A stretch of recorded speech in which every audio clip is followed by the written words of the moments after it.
गुरु रूपी प्यारी सात संगत जी, प्यार और सत्कार से कहना धन निरंकार जी।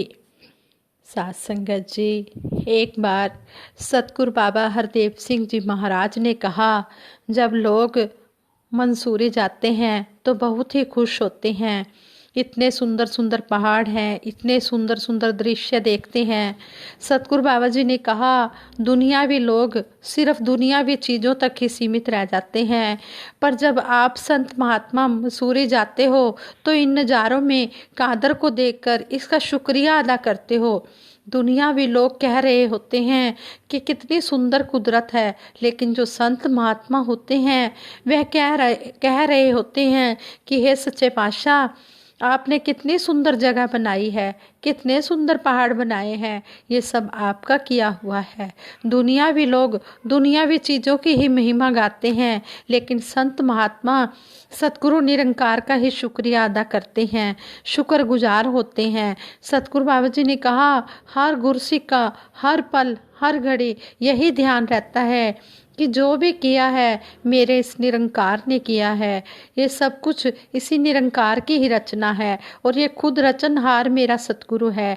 किसी शायर ने भी कहा है, ये स्वर्ग नहीं ये कोई और जगह है, क्योंकि यहाँ पर मेरा यार नहीं है। अब गुरसिखों के लिए स्वर्ग वाली जगह पर भी जाकर वह उस स्वर्ग को इनकार कर रहा है कि यहाँ स्वर्ग इसलिए नहीं है क्योंकि यहाँ पर मेरा सतगुरु मेरा यार नहीं है।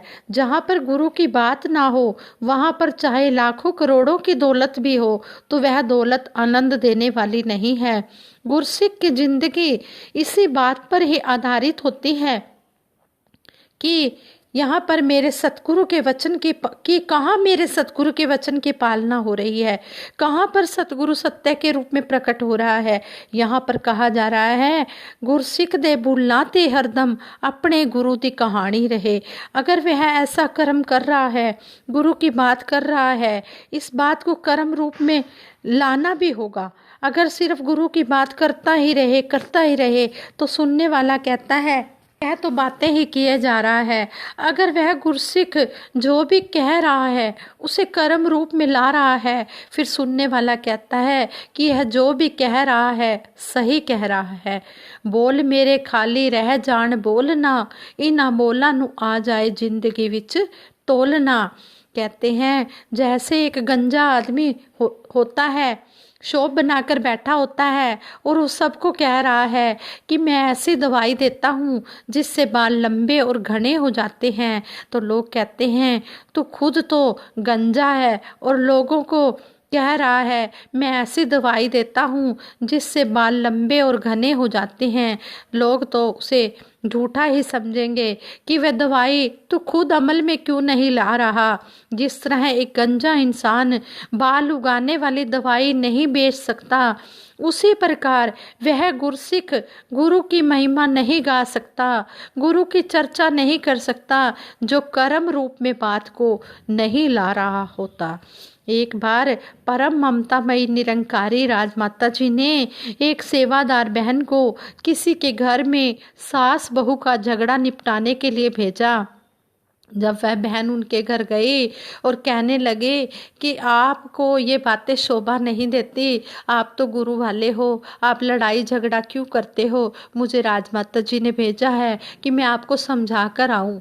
आगे से वो सास कहती है, जो जिनके घर में गई वो बहन कहती है कि पहले आप अपने घर का सुधार तो कर लो, आपके घर में तो हर रोज़ लड़ाई झगड़ा रहता है, आप हमें समझाने आई हैं।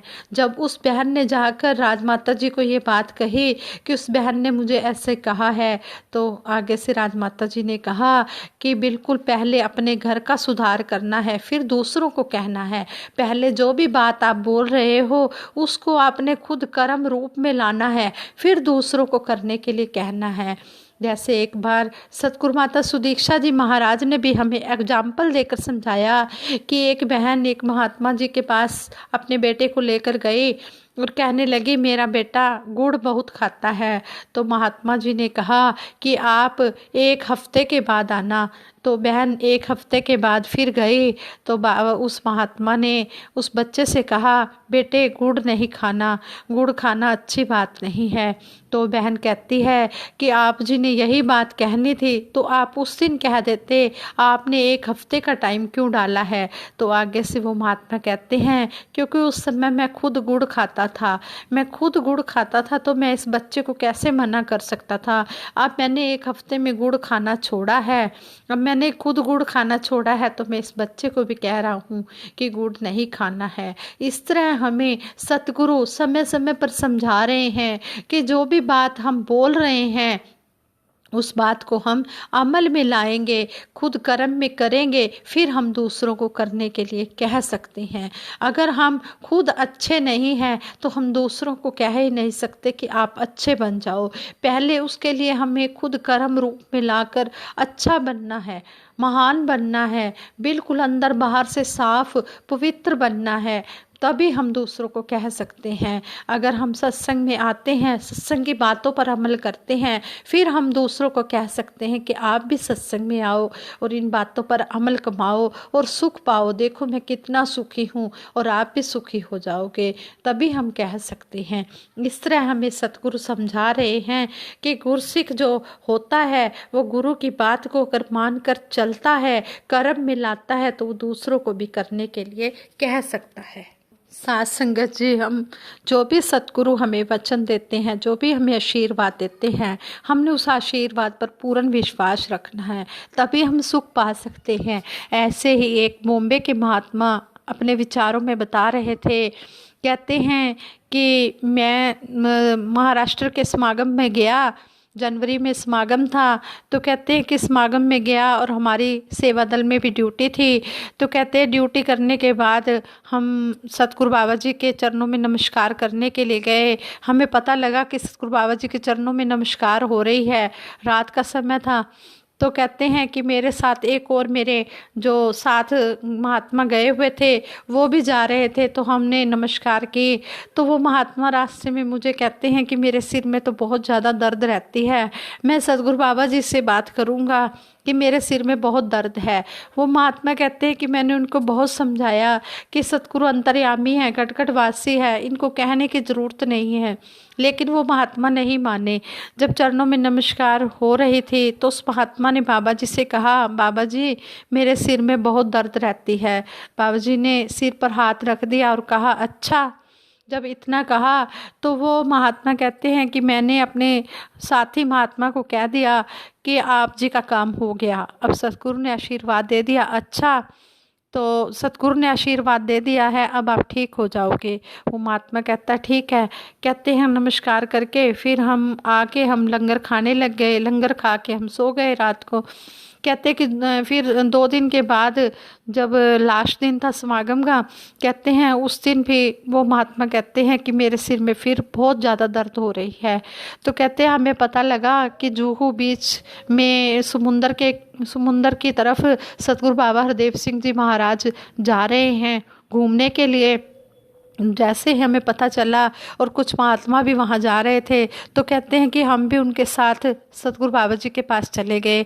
तो वो महात्मा जिनके सिर में दर्द था, साथी महात्मा जिनके सिर में दर्द था, वो कहते हैं कि मैं तो सतगुरु से फिर आशीर्वाद लूँगा। तो महात्मा कहते हैं कि मैंने कहा भी, उनको समझाया भी, सतगुरु ने एक बार आशीर्वाद दे दिया है, आप विश्वास तो रखो, आपका सिर दर्द ठीक हो जाएगा। लेकिन वो महात्मा नहीं माने, वो कहते हैं कि मैं दोबारा फिर आशीर्वाद लूँगा। वो सतगुरु के चरणों में जैसे ही नमस्कार की उन्होंने, और वो कहने लगे, बाबा जी मेरे सिर में बहुत ज़्यादा दर्द हो रही है। बाबा जी ने कहा किसी अच्छे डॉक्टर को दिखा दो। तो महात्मा कहते हैं मैंने कहा था ना, जब सतगुरु ने एक बार आशीर्वाद दे दिया है तो आप उस आशीर्वाद पर विश्वास रखो। आपका विश्वास पूर्ण ही नहीं है, आपने यही तो गलती की है कि आप सतगुरु के जो आशीर्वाद है उस पर विश्वास नहीं रख रहे। तो सतगुरु को तो पता है अंतर्यामी है, ये घटघटवासी है, इनको पता है कि आपको विश्वास नहीं है, इसलिए सतगुरु ने आपको ये आशीर्वाद दे दिया है कि अब आप डॉक्टर के पास चले जाओ, आप डॉक्टर से इलाज करवा लो।